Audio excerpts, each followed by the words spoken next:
Mostly నేను నా study days నుంచే నేను నాటకరంగం మీద నాకు ఎక్కువ మక్కువ ఉండేది. దాంతో నాటకాలు ఆడుతా ఉండగా ఎంఎస్ చౌదరి గారు, డాక్టర్ ఎంఎస్ చౌదరి అని చెప్పేసి మీరు 'సలార్' మూవీలో కూడా చేశాడు అతను. హుహు. అతను అప్పటికే ఇండస్ట్రీలో సీరియల్స్‌లో బాగా బిజీగా ఉన్నాడు. ఓరోజు చూసి సత్యం ఒక 'శుభలేఖ' అనే సీరియల్‌లో ఒక చిన్న క్యారెక్టర్ ఉంది. ఒకసారి నాకు ప్రొఫైల్ పెట్టు, నీ ఫోటోస్ పెట్టండి. అప్పుడు ఈ ప్రొఫైల్ ఫోన్‌లు ఏమి లేవు. హ్మ్. 2009, 2008 ఆ టైంలో. ఓహ్! అప్పట్లో. ఆ! అంటే నేను స్టూడియోకి వెళ్లి 2 ఫోటోస్ దిగి పంపించాను. పంపిస్తే ఆళ్ళ అనుకున్న సీరియల్ 'సునైన' అనే సీరియల్ కొత్తగా స్టార్ట్ అవుతుంది అప్పట్లోనే. అది ఎందుకని ఆగిపోయింది. ఆగిపోతే వెంటనే అతను చేస్తున్న 'శుభలేఖ' సీరియల్‌లో క్యారెక్టర్ కోసం పిలిపించాడు నన్ను.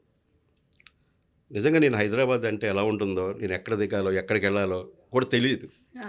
ఆ రోజుల్లో పాపం ఆయన చౌదరి ఎంఎస్ చౌదరి గారు అని చెప్పేసి ఆయన మా నాటక రంగమే.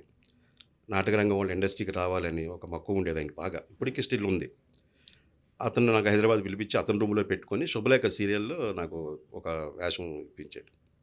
అట్లాగే ఇండస్ట్రీకి పరిచయం అయ్యాను. ఓకే. ఆ సీరియల్ అయిన తర్వాత వెంటనే 'జంక్షన్' అని చెప్పి మన పచ్చు వెంకటేశ్వరరావు అబ్బాయి రవి గారు హీరో. హ్మ్. ఆ సినిమాలో ఒక కొట్టగారి పక్కన అయితే చిన్న వేషం. అక్కడి నుంచి నా ప్రస్థానం మొదలైంది. హుహు. స్టిల్ ఇవాల్టి వరకు